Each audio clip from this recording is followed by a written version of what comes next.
my town. As a matter of fact, I only knew like 2 of them. So I had a problem growing up, too, because I had gone to all-girls schools. So I never had the opportunity of meeting men at all. So then I did get into the organization when I was 19 years old, and so I went to my first convention in Dallas, and I met my husband there. But, you know, I agree with Patty. I would have gone out with tall men. I would have loved to have, but, you know, I just never had the opportunity. They never asked me out, so. But it would have been fun. So. You would love to, too? Yeah, well, you better tell them where you're meeting. Yeah. You better share the secrets here, Tanya. It wasn't like that all the time. When I was in junior high school, that's when you first start noticing guys, or guys first start noticing girls. And I had a problem, too. It wasn't like it was, you know, I always had a date at all times. And during high school, I had a problem, too. Maybe one to come once, you know, maybe notice you and try to, you know, be friendly with you. But once I got out of school, period, then that's, it seemed like that's when they all just start coming around. I think you better That's talk the to this lady after this. I think Tanya's really got some secrets here. Pam, how about you? What is the social life like? I don't know, this may sound a little crazy, but I think now, I sort of feel like I'm going through puberty now. I'm sort of like, because I didn't date at all in high school. And it was sort of like, I just didn't, because there wasn't any other little people around, and there wasn't an average. This sort of scared me off a little bit. So then, anyway. But now? 29, and now it's sort of like, oh, wow. Oh, well, there are men in this world. How do you keep yourself active during the year in terms of your social life? Well, I'm active in the organization, but I don't want to limit it just to just dating little men. I haven't dated any average size men, but I'm not closing myself off to that. Right, because the thing is, what I've found is that when you see another little man, it doesn't mean that you're meant together just because you're little. And a lot of people will like to put you in that. It's like, oh, they're such a cute couple. Yeah. Yeah. They think you must be married if you're out with a little man, or a little man is out with a little woman. But they don't think that you're married to a tall man, which is really interesting. They go, oh, look, isn't that cute, you know. But they don't link you together romantically. We'll be right back. Stay with us.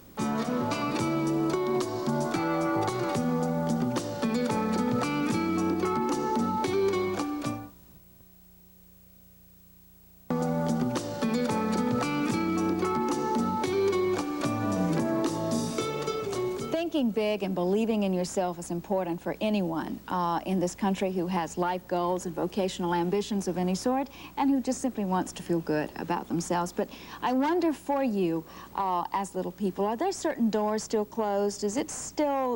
Are there certain determinations you have to make about what you can as opposed to what you want to do in the world? Sue, for example, you just couldn't be a flight attendant. I know you wanted to be, but it wasn't possible for you, was it? No, there are certain limitations on jobs that we can get. I did want to be a flight attendant.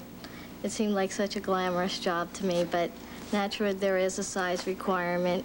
And there are other things that would entail, you'd have to be a certain size to do the job, but then again, if you work hard enough and you push yourself at a job, a lot of times you'll be able to overcome the handicap of it, and they'll hire you, like my husband. He's a sheet metal mechanic. He's one of the very few rare little people that, you know, is not so-called in show business. Well, I went into show business when I was 13, actually, and I always wanted to be in a chorus line, a dancer in a chorus line. And You I mean never like the made it. Rockettes, Patty? Yeah, like the Rockettes, but all of a sudden you'd go, whoops, you know, and I knew that wasn't feasible, but I put it to other uses, and I put my own nightclub act together, and when I was 5, my mother put me in dancing school, and I knew at that moment that I wanted to be a dancer. I didn't know I was little, but I knew that I wanted to be a dancer, and if I was 5'10", I would still be in this business and a dancer. Now, Pam, you had to convince some other people that you could do the same job other people were doing, when right? I got out of high school, I went to work for Bank of America, and you go through a review and about, probably every 4 to 6 months. And one of the things is, what do you want to do next? What's your next goal? And all I wanted to do was be a teller. So every time I'd have the review, it says, yes, you want to be a teller? And she would change the subject and she would go on to something else. And finally, she would get to a point, she'd go, well, you know that's out of the question. And when she finally came right out and said it was out of the question, I thought, I don't understand why. You know, so I went over her head, and I went over her supervisors, and all I said is, let me try. If all I can do is, if I do it, I do it. If I don't, then we know that we've tried. And I did it, and I have a little box and That's everything. great. You proved that you could do that, and that's what we all have to do. Yeah. How about, have you experienced that kind of discrimination, Zelda? Ever? I have never experienced discrimination in employment. I take that back. When I was in college, I was working for the Department of the Navy at a project at my school, and I got fired because my nose was too short and I was breathing on the eyepiece of a microscope or something. It was very bizarre, but it was the first time I've ever been considered a health hazard. And I've always been very big on being prepared for what you want. I think it's pretty much an individual matter. And if you do prepare yourself, you're probably going to get what you want. That's right, 'cause I'm a very determined person. And when I'm really determined to do what I want to do, I get it done. Always. I don't care. I mean, if I'm determined and I get it. And people, they don't believe me, like my sisters, and they say, no, you're not going to be able to go do that. You're not. I just show them. I said, look. And then they be all shocked. And now when I say something, they believe me now. They don't put no doubt about it. But ever since I was old enough to understand TV, I used to tell my mother, I want to be an actress. Well, I used to say actor because I didn't know the difference between actor and actress. And my mother said, yeah, you're going to be an actress, and, just let it go. Right. And now that I'm in the beginning of the business, she always said, yeah, whenever you're determined to do something, you'll get it done. And you, as a mother, Sharon, what do you give advice? What kind of advice do you give to parents who might find this experience in their lives? Well, I think that you have to accept your child for what they are, a small person, and help them work with what they have. And always tell them, let them know that they're small and that they're beautiful. My little girl is the most beautiful thing in the world to me. I love her. One final word of advice to us tall people, Gracie, about what we could do to make things easier or better? Oh, I have to give the final word on advice here. Yeah, you're the final word of advice here. Well, just be aware that we're sensitive people, feeling human beings, and to treat us as such.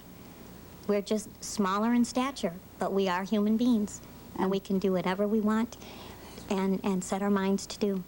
And I am woman. Yay! Yay! And please don't pat me on the head. Oh, only children and dogs.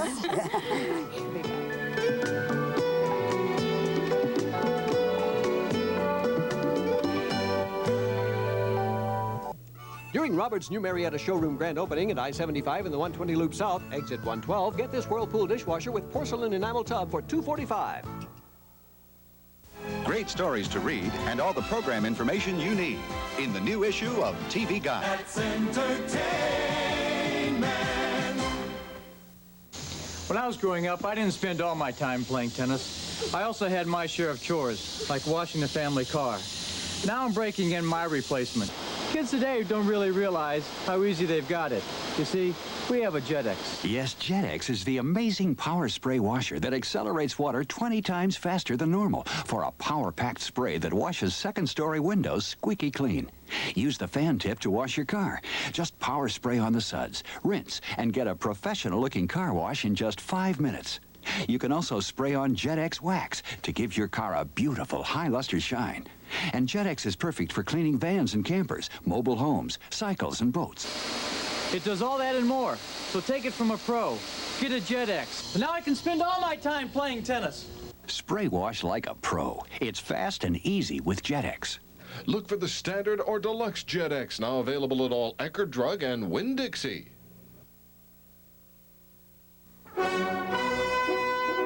Here's to the class of 1984, and to those students who, by their hard work, high motivation, and intelligence, led their classes in academic achievement.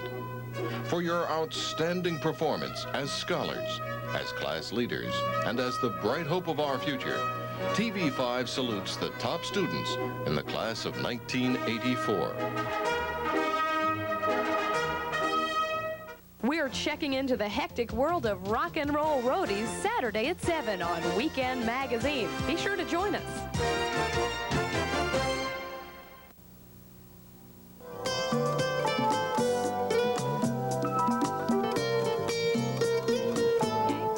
Thanks very much to all of you for talking about little people. I think we've all been enlightened. You know, in this country, the average height is increasing. You know, 10 years ago, the average height of the American male was 5'7", now it's 5'10". We seem to be a country whose emphasis is always on bigger and better products and people. And in that kind of atmosphere, it's often easy to slip into the kind of thinking that shortness is some sort of deficit. Well, all I've got to say is, woman to woman, today we realize that the very best gifts sometimes come in small packages. Woman to woman, heart to heart, nothing can ever stop what we started. Woman to woman, hand in hand, everything keeps changing as fast as it can. And I'm so glad I'm a woman. I'm so glad I can say every day. Next week on Woman to Woman, grandmothers confess that their sex life isn't much different from today's young people. And daughters of celebrities reveal childhood with a famous father. Gay men defend their choice to become a straight husband. And we'll find out if sex is really necessary to sell products. And then we'll talk with some famous wives who've undergone the pain of public divorces. All this and more next week on Woman to Woman.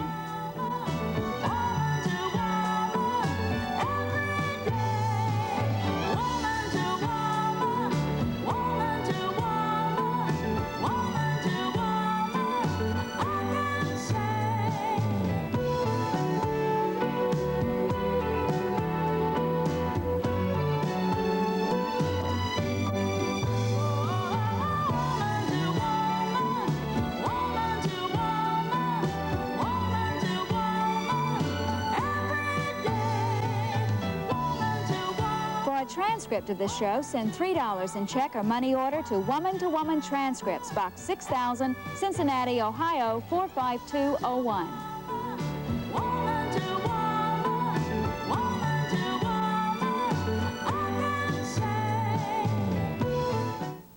Drug-free Sassoon D shampoo and conditioner for